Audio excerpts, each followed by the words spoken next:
The medium of film has been used to convey the intricacies of human emotions for more than a century, but how have these intricacies evolved through cinema's advances? This is the main focus of formalist film theory. Defined by Andrews, formalist film theory is the approach that is focused on the formal or technical elements of a film.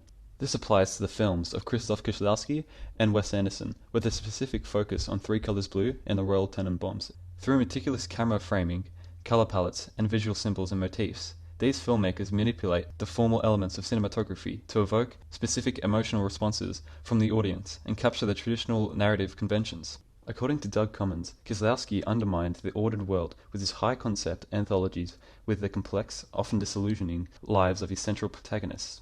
Released in 1993 as part of the Three Colors trilogy, Three Colors Blue explores the human emotions and an existential contemplation through its protagonist's journey. Set against the backdrop of post-communist Poland and Eastern Europe, the film captures the societal and political changes after the fall of the Soviet Union.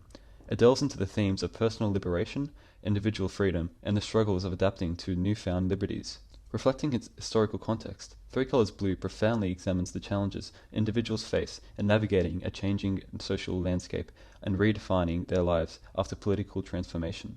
Conversely, Anderson's film, The Royal Tenenbaums, exists within an unspecified time period, yet it deliberately evokes a nostalgic atmosphere reminiscent of the transformative 1970s and 80s, according to Whitney Carruthers Dilly.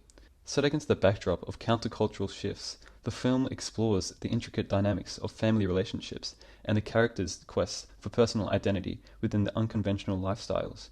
It captures the lasting impact of societal change and reflects on how it has shaped family connections, artistic expression, and personal self-discovery, providing a glimpse into the influence of the counterculture movement and its enduring effects.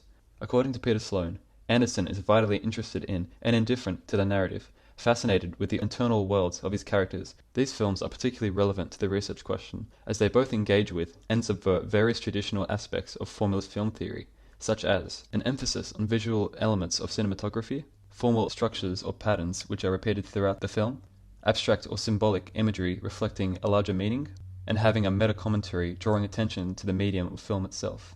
Both films intriguingly adapt and reinterpret formalist theory within their respective American and French cultural contexts.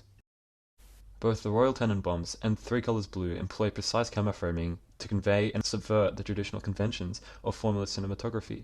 Whilst Anderson is often recognized for his distinctive and unconventional camera framing compared to other filmmakers, he inherently adheres to the traditional formalist framing techniques. One way he achieves this is by employing symmetrical and parallel frames that evenly showcase objects or characters in significant moments of the film. An example of this occurs when the family discusses Royal's return to the house. There are two cases of symmetry used here.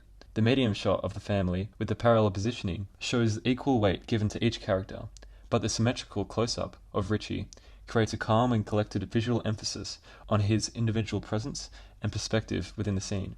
Anderson does this to show the visual unity and balance within the composition, emphasizing the formalist principles of precise framing and visual harmony. In the introduction of the characters at the beginning of the film, Anderson employs a bold subversion of traditional formalism. He frames each character as if they were still images, evoking the aesthetic of a tableau or a series of photographs. By presenting the characters in a static manner, Anderson creates a visual composition that captures the essence of their personalities and relationships.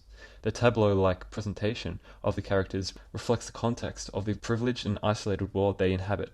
These composed shots evoke an artificial and perfect facade representing their societal roles and the expectations placed upon them. Similarly, Kieślowski employs slower and more contemplative shots in Three Colors Blue, embracing stillness and minimalism in his framing.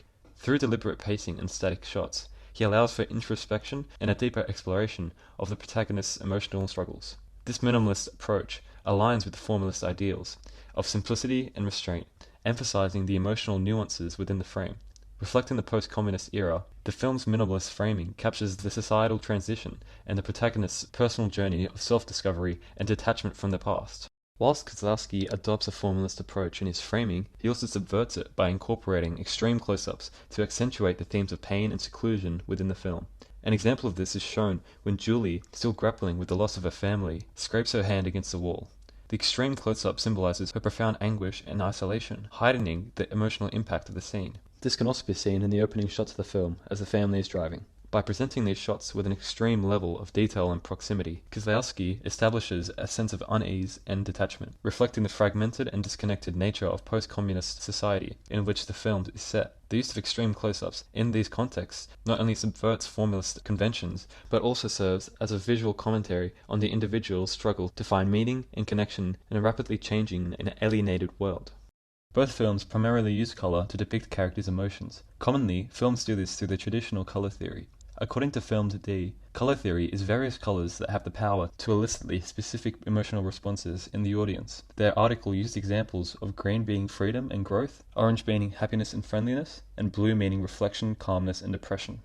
Anderson adheres to this traditional formalist meaning in the Royal Tenenbaums, with the color green symbolizing growth and renewal. This is particularly significant during the moment when Richie and Margot meet each other for the first time in the film. Margot getting off the green bus symbolizes a new chapter in their relationship and the possibility of growth and forgiveness between their characters. In the final shot of the film, Anderson employs the color green to illuminate Royal's grave during his funeral. This deliberate choice signifies a shift in perspective, where the color green represents not sadness, but also a sense of progression and acceptance.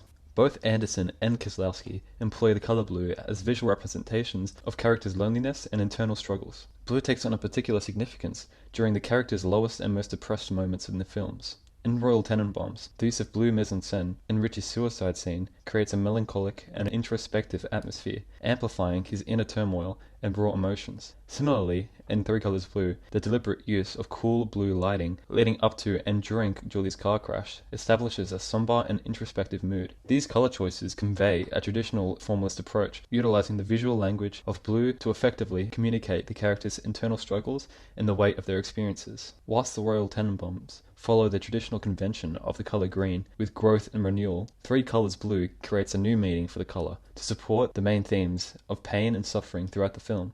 This subversion of meaning can be observed in the scene immediately following the crash. Instead of portraying green as a symbol of vitality and progress, Three Colors Blue utilizes a muted and desaturated color palette to convey her sense of anguish and emotional pain. The deliberate deviation from the conventional meaning of the color subverts formalist film theory by challenging viewers' expectations and inviting a deeper exploration of the characters' inner struggles. Anderson subverts formalism by combining complementary colors in unexpected ways, challenging traditional notions of harmony and balance. This is evident in the tent scene featuring Margot and Richie, where the contrasting colors of orange and blue create a visual tension that mirrors the emotional complexity of their relationship. Anderson's departure from established norms reflects the cultural context of the film, as he sought to push the boundaries of traditional storytelling and establish his unique artistic voice in response to the evolving cultural landscape. Both directors employ visual symbols and motifs in line with formalist principles to convey emotional states and immerse the audience in the narratives. In Three Colors Blue, Kieslowski utilizes various symbols, notably the blue pendant, to capture Julie's profound sadness and isolation. The pendant gains significant meaning after Julie's crash, symbolizing her attachment to a late husband and her struggle to let go of the past. Its consistent presence in different scenes serves to emphasize Julie's grief and trauma, whilst also exemplifying a formalist approach by employing a visual symbol that enriches the audience's understanding of Julie's internal journey. Kieslowski also subverts traditional interpretations of symbols, with the man playing the flute throughout the film. In formalist film theory, the sound and image of a flute often evokes notions of beauty, elegance, and liberation. However, Kieslowski subverts the traditional associations by providing the context of Julie's husband, who was a talented flutist before his tragic death. As a result, the flute becomes a haunting reminder of Julie's limited freedom, challenging the audience's expectations and prompting a deeper exploration of her grief and imprisonment in the past. In the Royal Tenenbaums, Anderson employs symbols such as Margot's cigarettes to enhance the narrative and convey deeper meanings. Margot's chain-smoking habit symbolizes her repressed emotions and her desire for rebellion within her dysfunctional family. By adhering to the conventional significance of cigarettes as symbols of rebellion and stress, Anderson employs a formalist approach to convey Margot's complex character and themes of identity and personal liberation. Anderson also uses the symbol of a falcon frequently throughout the film as Richie's old pet. Commonly instilled in American culture, the icon of a falcon represents freedom and courage, but Anderson actually uses this to subvert its meaning. The falcon, traditionally associated with liberation and the pursuit of dreams, becomes a symbol of confinement and unfulfilled aspirations due to the family's controlled and uninviting relationships. This subversion challenges the conventional interpretation of the visual symbol and adds depth and complexity to the narrative. To conclude, it is evident that The Royal Tenenbaums and Three Colors Blue both convey and subvert traditional formalist film theory, whilst alluding back to its historical and social contexts. Through colour, framing, and symbols, both films create visually immersive narratives that defy traditional storytelling and evoke emotional responses that engage viewers on a deeper level.